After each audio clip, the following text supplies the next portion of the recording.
اتفاق بخاری شریف کی عن ابی ہریرہ ابو ہریرہ رضی اللہ تعالیٰ عنہ بیان کرتے ہیں، قال فرماتے ہیں، قال نبی صلی اللہ علیہ وسلم، نبی رسول کریم رحمت عالمین صلی اللہ علیہ وآلہ وسلم نے ارشاد فرمایا، لا تواصلوا، روزے ملا کے نہ رکھا کرو، وصال کے روزے نہ رکھا کرو۔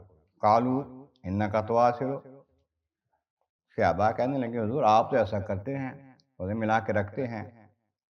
قال انی لست منکم، میں تم میں سے نہیں ہوں۔ معنی یہ کہ تمہاری جو خلقت ہے، تمہاری جو جبلت ہے، تمہیں اللہ نے جو صلاحیت دی ہیں میرے ساتھ وہ نہیں ہے، الگ ہیں ان سے۔ انی ابھی تو میں ایسے رات گزارتا ہوں، یطعمنی ربی و یسقینی، میرا رب مجھے کھلاتا اور پلاتا ہے۔ تو یہ اللہ تبارک و تعالیٰ کا خاص کرم محبوب کریم پر جو ہے وہ ہر کسی پر نہیں ہے۔ آقا کریم تو انبیاء کا بھی امام ہے۔ اللہ تعالیٰ محبوب کی عظمتوں کو دل و جان سے تسلیم کرنا نصیب فرمائے۔